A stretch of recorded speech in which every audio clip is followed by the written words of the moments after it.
Ooh, welcome everybody to Ringside Wrestling Entertainment. This is Joel Perez here for your Monday Night Raw review for the date of May 15th.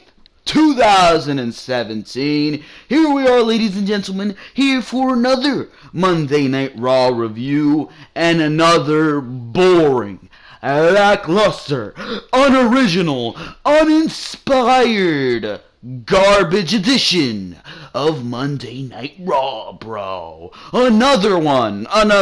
Now, tonight we saw some good in-ring competition. You can't lie, bro. Roman Reigns versus Finn Balor. That was good in-ring. Jeff Hardy and Sheamus. That was pretty good for the in-ring aspect. Miz and Dean Ambrose put on a great match. Balor and Rollins. Yeah, there were some good matches on paper, but then you look at the crappy decisions that this company is making. I mean, really nothing is advancing here. Yeah, we had a lot of matches announced for Extreme Rules, but again, they do everything in the most boring way possible. Nothing of excitement, nothing of originality, and that's why Braun Strowman, who here tonight, it was announced that this guy gonna be out for 6 months. They could be trolling. They can very well be trolling us and telling us this to make it a surprise when he comes back, because the original speculation was 6 to 8 weeks. I don't know how they can go from 6 weeks to 6 months. That kind of caught me off guard. So maybe they just might be downscaling or upscaling it, I should say. Upscaling it. So it is a surprise when he comes back and just demolishes Roman Reigns. But this is why Braun Strowman was the best part of Raw every week, because everything Strowman did, he did it with excitement. He did it with something unique. Throwing Roman Reigns off of the ledge in a stretcher, an ambulance being flipped, that's not something we usually see, bro. And each one of these feuds, it's like they have a copy and paste format, and they just copy, paste. Here tonight we're going to mix these two together. Here tonight we're going to mix these two together. What they're doing with the Hardys and Cesaro and Sheamus. Why can't Cesaro and Sheamus catch the Hardys backstage and beat the crap out of these guys? Why can't Cesaro and Sheamus just demolish Matt and Jeff backstage here tonight and do something original, do something that leaves you going, wow, look at that. But no, instead we get the boring, generic mixing up of the teams. This week we'll have Jeff Hardy versus Sheamus, and then the next week we'll have Matt Hardy and Cesaro. Ooh, I mean, that's really not intriguing anybody, especially when you consider the fact that Jeff Hardy won that match here tonight, and we'll talk about why that is kind of very, I don't even know the word for this. It's very uninspiring, especially considering the heel turn of Cesaro and Sheamus. So we'll talk about that later in the review. But really here tonight, just a lot of crappy decisions. And the one that pissed the most people off? Roman Reigns, always pissing people off, and you knew that with the absence of Braun Strowman, Roman Reigns would become that nuisance. Once again, it's like the feud with Braun Strowman is the only way that Roman Reigns excelled. It's the only way that Roman Reigns was put in a situation we wanted to see him with. His feud with Braun Strowman reminded you of that old school rivalry of Bret and Austin, of Bret and Shawn, and Austin and Rock, just where these guys hate each other. Even going back to last year, Zayn and Owens, where you can't keep these guys apart. And that's what it really reminded you of. I'm not comparing Roman Reigns to an Austin or a Rock or a Michaels or a Bret. I'm saying the feud and the way these two just kept going at it at every opportunity they got. These guys were inseparable because they despised each other so much. That's what that feud reminded you of, and it's really the only position Roman Reigns was in where each week on Raw he was in an acceptable feud. Really, it was. And here tonight, you just went back to the same old garbage because Finn Balor was beaten here tonight by Roman Reigns, by the big dog. Because WWE and their garbage booking decisions, you know that each time Reigns is in the ring, the opponent, the person on the other end of that spectrum is going to suffer an L. It doesn't have to be in the ring. Look at Strowman last week. He suffered a big L. The way Roman Reigns demolished him, and the way Roman Reigns, that's the last sight we're going to see of Strowman for a couple months. It really is the last sight we're going to see of Strowman for a couple months. And what's the last sight? He's cowering away like a heel, like a cowardly just heel. And that's not the type of heel Braun Strowman is. Braun Strowman's the dominant heel, not that cowardly pussycat heel. He's not that. He is not that. And that's the last that we're going to get of him for the next 6 months, possibly, because WWE just has to shove Roman Reigns up our butts so goddamn hard, and it's sickening. It really is sickening. And here tonight we saw the beginning of the end here tonight, because tonight Roman Reigns beat Finn Balor, and we will talk about that more here tonight. And that's probably why they didn't end the show with that match, because you know that would be a shower of boos in Newark, New Jersey, where they were here tonight, if Roman Reigns walked out of there the victor. But anyways, ladies and gentlemen, that's pretty much your recap of what happened here tonight. Boring show. I mean, you got the beginning of the show. It's exciting. Monday Night Raw. What's going to happen here tonight? You got the beginning of the show. You got the end of the show. That you're the main event time. It's a nice match. But then everything in the middle, bro. Everything in the middle is just a pile of boring, generic, mediocre garbage. And that's been the formula. Copy, paste, copy, paste. Somebody commented on Twitter, it's like Groundhog's Day. Every day's the same thing every week. With Monday Night Raw, it's the same goddamn thing, and something's gotta change. But I mean, we can come out here and complain about it every week, and that's all we do, or we give suggestions and we try to make this better. We put our complaints out there. So let's talk about Monday Night Raw tonight here in detail. Your Monday Night Raw. Before we do get into the review, ladies and gentlemen, make sure to go check out all the other content on the Ringside Wrestling YouTube channel. Make sure to like, comment, and subscribe on all these videos. Monday Night Raw and Smackdown reviews, in case you missed those shows and you want to go back and watch my review. Those are up on the Ringside Wrestling YouTube channel, and Behind the Mic, where we cover all the news in the WWE, is also up on the Ringside Wrestling YouTube channel. We got news on JBL continuing this bullying in the WWE, this time with Sami Zayn, saying that Sami Zayn,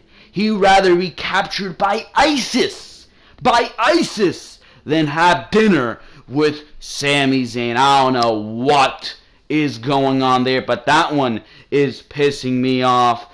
But I mean, Behind the Mic, Raw, SmackDown, we've also got from the week before that, Charlotte nudes leaked. In case you haven't heard the story on that, make sure to go check out that video, and Behind the Mic of last week, where we're covering the deets on John Cena's WWE return this summer. But besides that, ladies and gentlemen, well, by the way, go check out the Twitter of Ringside Wrestling Entertainment. Before I forget, go check out the Twitter of Ringside Wrestling Entertainment, where we live tweet with Monday Night Raw and Smackdown. Not as much anymore. I used to tweet a lot more lively after every segment. But now these shows are just so mediocre and boring. I mean, it's not like they weren't before, but I mean, make sure to go check out the Twitter. It also notifies you on when I'm posting videos. And make sure to subscribe if you want to know when I'm posting videos. When YouTube wants to work, that is. When YouTube wants to work, that is. But anyways, ladies and gentlemen, make sure to do all that good stuff. For now, let's get into the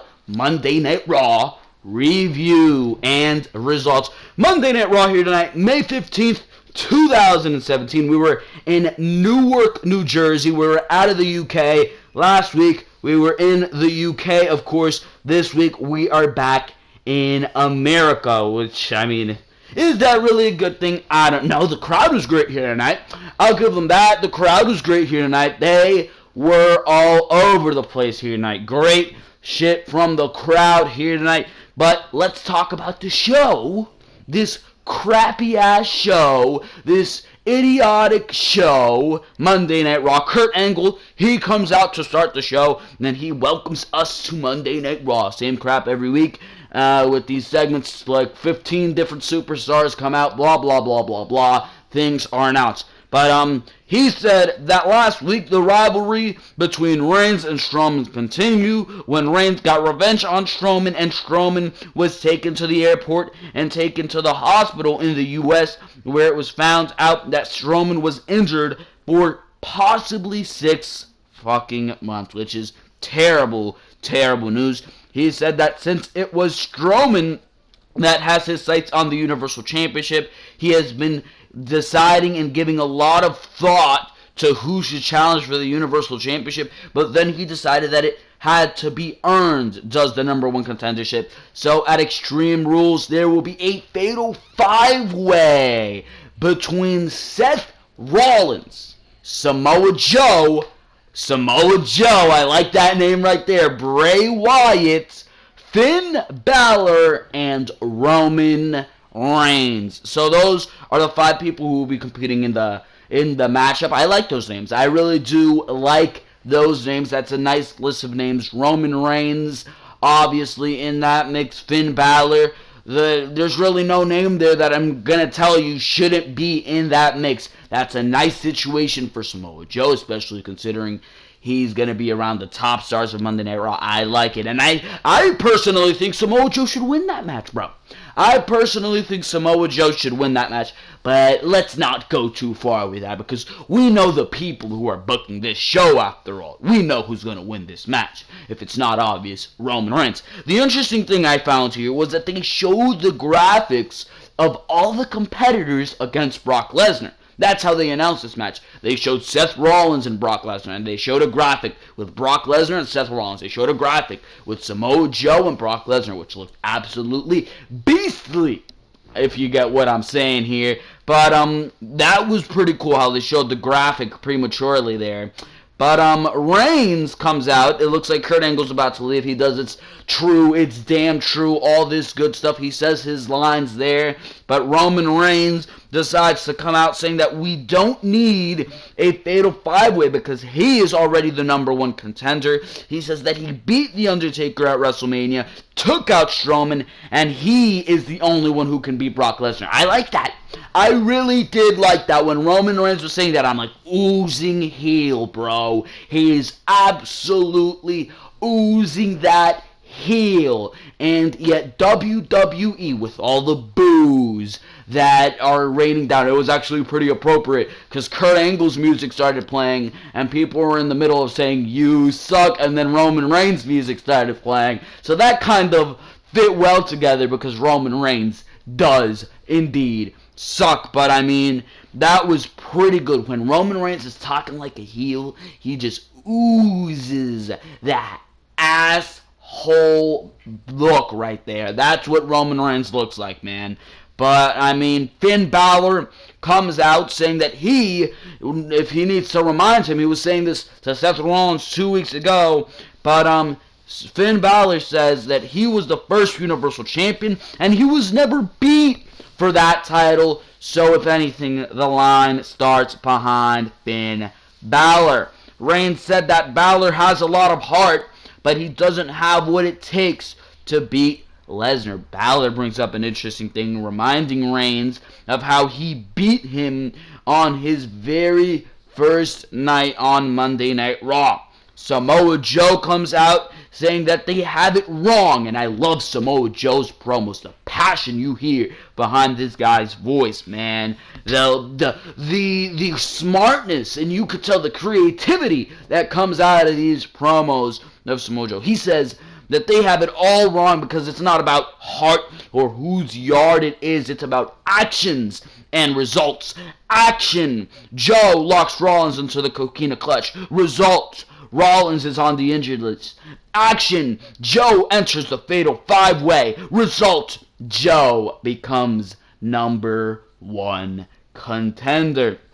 Joe was going to continue listing things off, but he gets cut off by Bray Wyatt, who says they will cower and they will run and they will fear and the same crap that he usually says on Raw.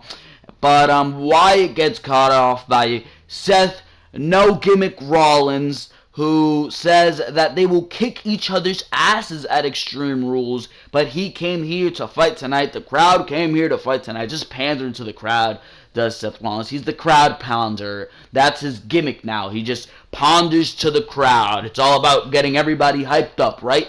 I don't understand his gimmick, and I really hate Stone Cold, and not that I really hate Stone Cold, but I hate Stone Cold for pointing that out on his podcast, because he said, I just do not know what the gimmick, what the personality of Seth Rollins is, and that is so goddamn true. What is Seth Rollins' personality? Because I really do not know. What is his gimmick? Because right now, there is none.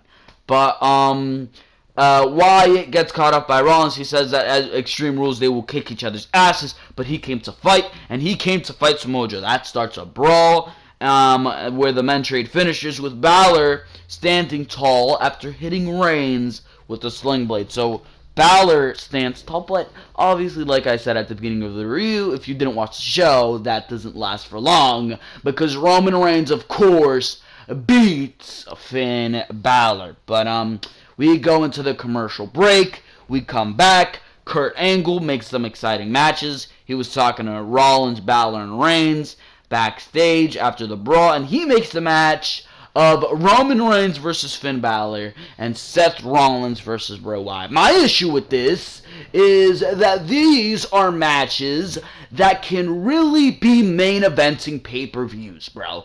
They really can be main eventing pay-per-views, and you're giving them away on free television, especially Roman Reigns versus Finn Balor. Seth Rollins versus Bray Wyatt, you know what? Who cares? But Roman Reigns versus Finn Balor had a set story there.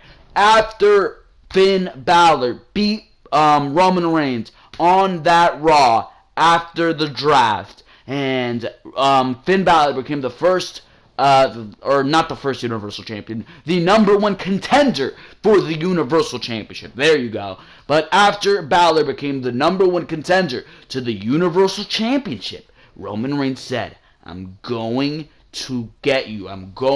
We will fight again, and I will beat you next time. They did not bring that up. That was certainly a storyline for pay-per-view, if you ask me, bro. That should have been a super feud right there. That should have been a super feud instantly. And nope, no story here tonight besides the fact that Roman Reigns said that he's the big dog and this is his yard, and the same thing he says every single week. That was the only story behind this match. Instead of making the mega feud that you could have, a match that can easily go into WrestleMania, if you ask me, instead of doing that and giving us a damn good feud, what do? You give it away on Monday Night Raw for free. That is garbage right there. You had a great story set up with Reigns saying, we will fight again, and next time I will beat you. Instead, yeah, Reigns beat him the next time. He wasn't wrong about that one, but there was no emotion behind it. It was just a standard bland, stale Monday Night Raw match. It was a good match, but I mean, it was a Monday Night Raw match, commercial breaks in between, no emotion, no storyline behind it, and in the end, it just fell flat, where now you had nothing. Before, you had a nice feud set up. It was always there if you wanted to explore it. Now, you have nothing. For the sake of what? Getting Reigns over? Well, guess what? Once again, you get an F. You fail. We go to Jeff Hardy versus Sheamus. This was a good match. This was a good match here, with Jeff Hardy picking up the win. And there was a point in this match where Sheamus hit a huge high knee on Jeff Hardy that looked absolutely brutal. In the end, however, the average result, everybody expected it. Jeff Hardy won this match, and I mean, that really doesn't make much sense to me. That really doesn't make much sense to me. In the end here, and I'll discuss this in a little bit, in the end here, you had Sheamus hit a bro kick on, Matt Hardy, and he hit a bro kick on Matt Hardy, botched it, by the way, he botched that bro kick, but hit the bro kick on Matt Hardy. He died a lot for the distraction to allow Jeff Hardy to hit the Twist of Fate, followed by the Swanton Bomb. And that really doesn't make much sense to me. I would have given Sheamus the win. And it's simple. They really have yet to get one over on the Hardys, especially with this recent heel turn. It's simple. I mean, yeah, they looked great in the Tag Team Turmoil match last week, and there's no denying that. There really is no denying that. They looked great in the Tag Team Turmoil match last week, but they still haven't gotten one over on the Hardys. And I understand if you want to keep that momentum of the Hardys flowing and keep them undefeated until they turn broken, which is inevitable, and maybe until the Revival comes back, I would give them that honor. But I mean, it's a singles match, bro. This is a tag team. Keep them undefeated as a tag team. They don't need to remain undefeated singles, especially if you're going to have this great heel turn, so far at least, that Sheamus and Cesaro have had. If you're going to have this great heel turn, at least give these guys some momentum and give them a win over their opposition. I mean, look at Neville and Austin Aries. They're trading wins, I guess you can say, each week. One week, Austin Aries is beating Neville's team in a tag team matchup. The next week, Neville is standing tall, and he took out Austin Aries. Each week, there's a back and forth dynamic there. And really, you're not seeing that with Cesaro and Sheamus and the Hardys. Really, it's just the Hardys getting victory after victory after victory. I understand they're getting their attacks and everything, but at least give them a small victory, give them a small battle in each war, as the opposing team at least wins one battle. And, I mean, yes, they're not going to win the war. I understand that. They're not going to win the war, but at least let them win a battle. And we really have yet to see that. And here tonight, Jeff Hardy, and I also understand why they wouldn't want to give Jeff Hardy a loss, because there's obviously rumors and reports of doing bigger and better things with Jeff Hardy, splitting him away from Matt, not doing the Brother Nero thing, but instead of having Jeff Hardy return to the Enigma character that he had back in 08, 07, 09 when he was this hot commodity, bro. So, I don't know, but really, I would give Sheamus and Cesaro a little bit more momentum, because if you want to make this a legitimate tag team match, I mean, Sheamus and Cesaro have been looking like a hard-hitting team as of late, but if you really do want to give Sheamus and Cesaro some momentum, I mean, give them a win. Give them a win over the Hardys. A small win, but, I mean, Jeff Hardy wins here tonight, and Sheamus and Cesaro just lost a little bit of momentum in my books.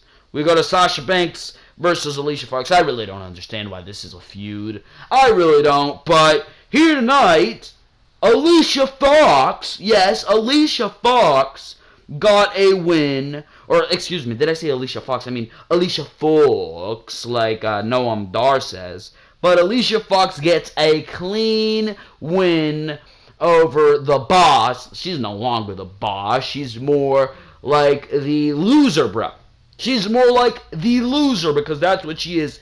A loser. Sasha Banks cannot pick up a win. Maybe this is a storyline. Maybe we shouldn't be complaining. Maybe this is part of the storyline to turn her heel. Maybe her as this nice babyface girly character isn't working out. Maybe she's just going to keep taking loss after loss after loss after loss after loss until she's done with it. She snaps, bro. She snaps just like that. Until she's done with all the frustration and she does what she needs to do to win. She turns into the bitch. She turns into the boss. The legit boss. Sasha Banks. That's what I want to see, bro. That is what I want to see. So if this is what you're building towards, I understand it and I want to see it. If not, if you're just giving Alicia Fox a win over Sasha Banks to give Alicia Fox a win over Sasha Banks, I mean, I don't know, bro. But this match was happening again because Alicia Fox actually kicked out last week from Sasha Banks' double knees. She got the shoulder up, but the ref did not see it. So this match is happening again. And Alicia Fox, very surprisingly, picked up the win here on Sasha Banks. Actually, a pretty decent match. I mean, you saw a nice back and forth between Alicia Fox. Alicia Fox is very decent in the ring. People don't give her her due. But here tonight, Alicia Fox did pick up a win over Sasha Banks with the scissors kick, did Alicia Fox. So there you go. That happened. I don't know why, but that happened here tonight. Alicia Fox picked up a win over Sasha Banks. We go to The Miz versus Dean Ambrose. For a while here, I was like, wow, WWE actually doing some decent things here tonight. For a while, at least. WWE doing some decent things, it looked like to me, especially with this Intercontinental title match with Miz and Dean Ambrose. They were really focusing on the action for a while here. Obviously, Monday Night Raw doesn't keep that up forever, and that quickly took notice here. Miz versus Dean Ambrose. This was pretty great.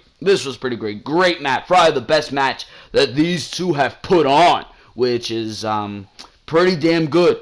Many near falls in this match in a very quick-paced match. Usually there would be that part of the match where just Miz takes control and everything slows down. Everything that gets kicked down a notch. But no, the entire match, they were just going, and it did not stop. There was one point in this match where Miz hit a boot on Ambrose. Ambrose was going for that lunatic lariat where he bounces back on the ropes. Miz counters it with the skull-crushing finale, only for Ambrose to kick out. That was absolutely great there. I thought Miz had the Intercontinental title in the bag, but no, that was not the case. Pretty good exchange there. I like that a lot.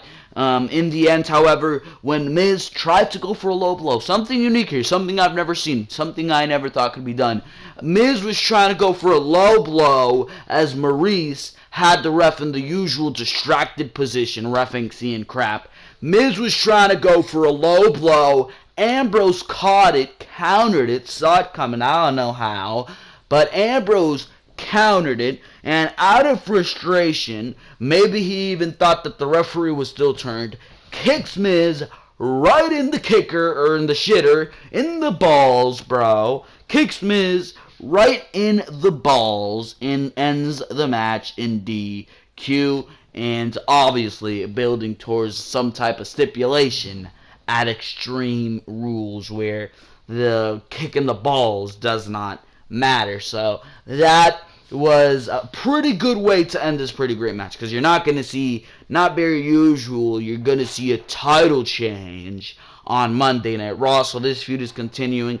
Again, not the most exciting of ways to continue this feud. Once again, WWE not doing anything too exciting, but it was a great match. And really, a lot of the times, and this is a problem with a lot of the things going on in WWE, a lot of the times they're depending on the in-ring ability of these wrestlers to get what they are doing over. And that's not always going to be the case where these wrestlers are putting on 5-star matchups, and you really cannot depend on the in-ring action to get these storylines over. That's not always going to be the case. That's not always going to help you, and WWE's over-depending on that, it seems. It really does seem that instead of giving us solid storyline, they're giving us good in-ring quality, and that's not necessarily a bad thing. But I mean, when the storylines are trash, the storyline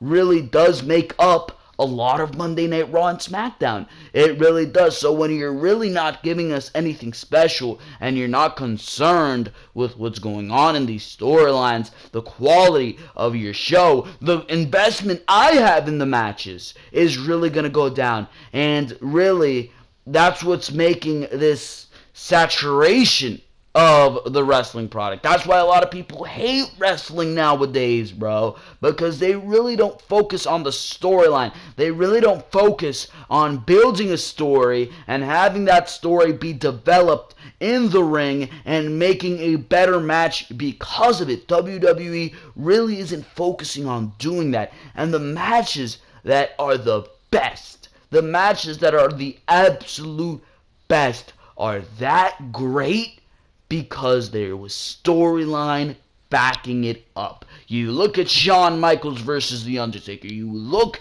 at Bret Hart versus Steve Austin. You look at Rock versus Austin. There was story there, bro. There was a legitimate investment on your behalf. And that was very well part of the reason why you were ready. You were hyped to see this matchup. When I'm emotionally not invested, when I don't care about Seth Rollins versus Samoa Joe because this storyline has just been so mediocre, because nothing special has been going on, that's going to affect the quality of the matchup. You don't have to put on the best match in the world, because as long as there's investment there, your match is instantly probably going to go up a point in its quality. It really is probably going to go up like a point or 0.5 in the quality of the matchup, because you are invested. But when you're not invested, it really allows you to see bare bones. Oh, this match sucks. This match sucks. I don't care. I don't care. And that really is a flaw these days. And WWE, especially tonight, over-depended on that. And going into Extreme Rules, they're over-depending on that. They're not giving you exciting story. They're counting on the in-ring wrestling to get over. And that's not a bad thing, but that's not a great thing either, bro. That's not a great thing either. We move on here. Finn Balor is interviewed about his match with Roman Reigns, saying that it's not about the size of the dog, but the size of the heart of the dog, and it may be Roman's yard, but it's Balor's universe. All right, who cares? Moving on here, Alexa Bliss comes out. She immediately gets her heat from the crowd. Alexa Bliss, of course, great at what she does, great on the mic.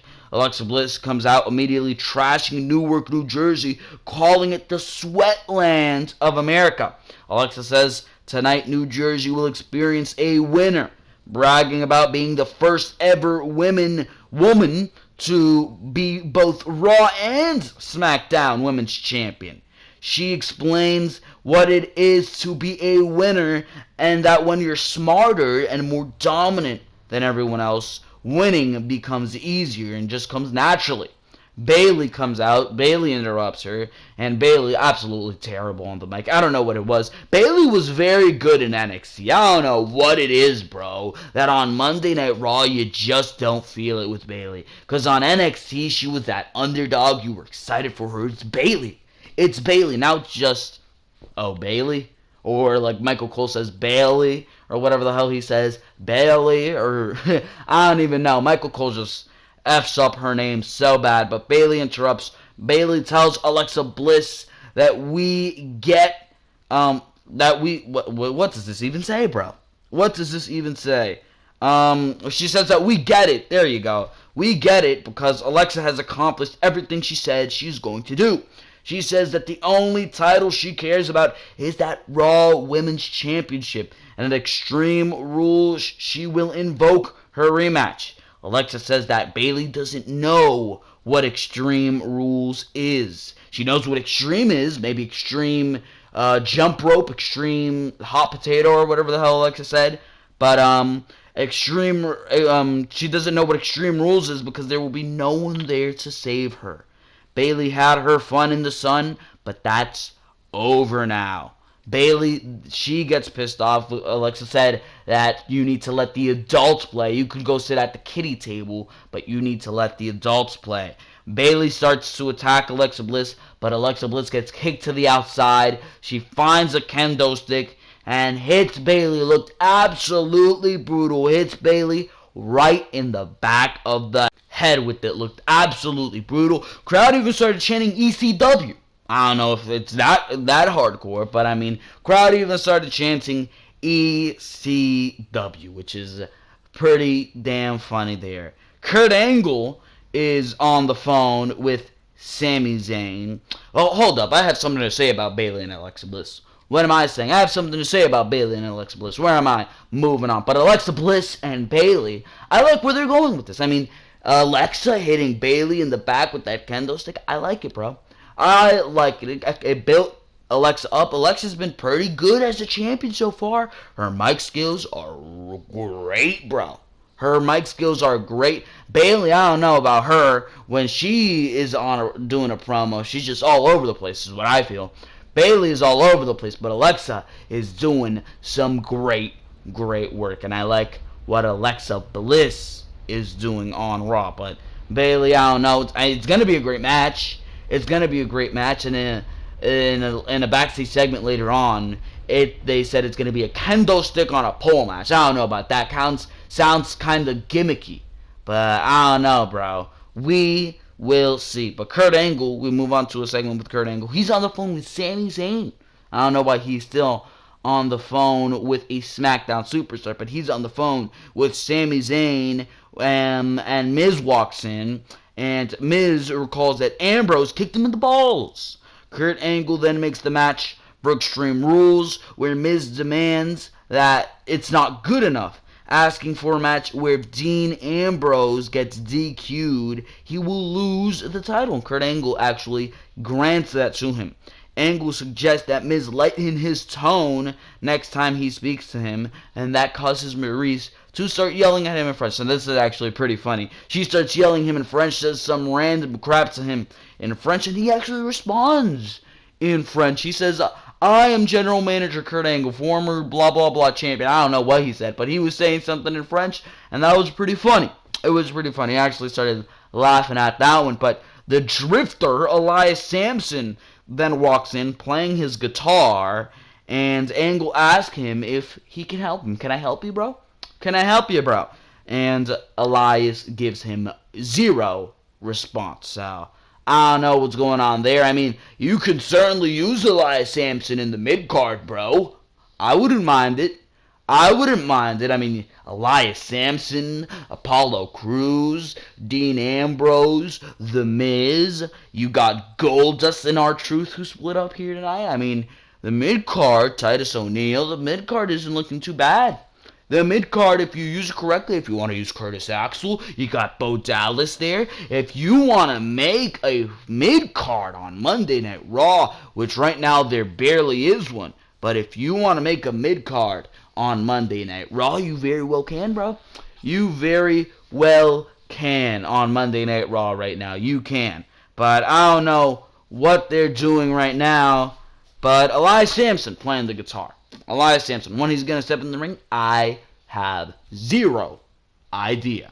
I mean, get working on that. Put this guy in a feud. Because for, it seems like a month already, he's just been drifting around. I mean, that's his gimmick, I guess. That is his goddamn gimmick. But Neville and TJ Perkins versus Austin Aries and Jack Gallagher. Not much here.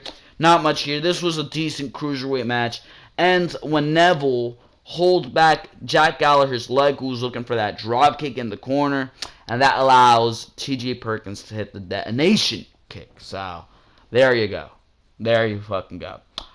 Bayley is seen getting medical treatment after that kendo stick right to the back of the head. Kurt Angle walks in telling Bayley that at Extreme Rules she will face Alexa Bliss in a one-on-one affair. Bayley starts complaining. She says it's not fair that Alexa did that to her and she doesn't get payback, so she wants her title, but she wants to get Extreme as well. Kurt Angle then makes the match a kendo stick on a pole match, which I don't know about, bro. I really don't know. It sounds very, very gimmicky, but as long as the kendo stick is just taken and it just gets incorporated in the match, I mean, it could be a decent match, but I feel it's going to be too much of that crap where Alexa's trying to climb and then Bayley's holding her leg back, and it's just 5 minutes of that, and it's a very awkward sequence. I don't know why they had to make it such a gimmicky match. Why not just no DQ or some shit like that? But, I mean, a kendo stick on a pole match, I don't know, bro. I don't know. I don't really like that. I don't really like that at all, because the match they had last time was very good, and this might just be too gimmicky, and the quality of the match might not be the same, because it might just be Alexa Bliss trying to go for that kendo stick the entire time, instead of focusing on the match quality, which could suck. It could really, really suck. We go to R-Truth. And he says that last week he let Goldust down. Goldust said that it's not R-Truth's fault because many of times before he has fallen and Truth has helped him back up. He says that even if they have to crawl their way back to the top tonight, they will they will have to crawl their way back to the top, and tonight they have a match with Gallows and Anderson, which never comes to fruition. We'll talk about that one. Roman Reigns versus Finn Balor. I'm not gonna lie to you, bro. I'm not gonna lie to you. This was a great match. But, once again, WWE gives you a bullshit result. What can you even say, bro? What can you even say? Balor is just another victim of the sucker of Vince McMahon's left nut, bro. A.K.A.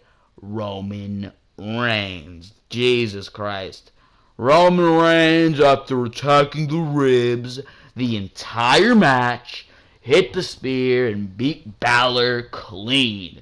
Even though Roman Reigns had one arm, though, right? If Balor couldn't even beat that one-armed man, what gives him any legitimacy for going into a match with Brock Lesnar? None. None. None, none, none, none. And you're telling me Braun Strowman's injured. Braun Strowman's out. With the attack that Braun Strowman gave Roman Reigns isn't out? What? I don't understand that one either.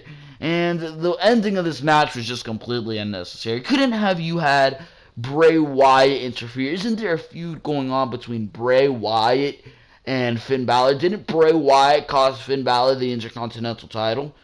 I don't know, but couldn't have that. You have the match and then double count out, make these guys kind of like equals? No. Instead, you gave away a WrestleMania-worthy match for free on Raw with no build whatsoever in attempts of doing what? Getting Roman Reigns over? That is absolutely sickening and just goes to show you the people who are running the show, the people who are booking this show are absolutely delusional, and I just don't understand, bro. I just don't understand. Once again, Roman Reigns is the victor here, and Finn Balor is just another victim of the Roman Reigns cause.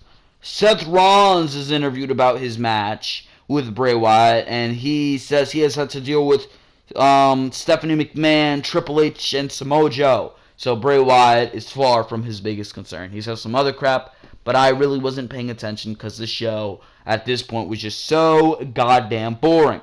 Bray Wyatt appears on the Titantron saying that there's an evil that surrounds Monday Night Raw. Who is that evil? Vince McMahon? Kevin Dunn? Yeah. Kevin Dunn? I don't know, the Raw creative team. That's the evil that surrounds Monday Night Raw, if you ask me. And he says some call it a man, but he calls it a beast. So Bray Wyatt will use his power to take down this beast and become Universal Champion. Bray Wyatt questioned if Seth Rollins, who calls himself the Man and the Kingslayer, is enough to slay the beast, or will he just stick to his instincts and run? I don't know. And quite frankly, I don't care. The Golden Truth come out here and they do their thing, and it looks, and this is where things get interesting, it looks like they're about to go into a tag team match, but Goldust brutally assaults R-Truth, and it looks like Gallows and Anderson get the night off. He brutally assaults R-Truth as the crowd hilariously chanted, "Thank you, Goldust," picking up the mic and telling R-Truth that's what's up. So Goldust with an official heel turn here tonight.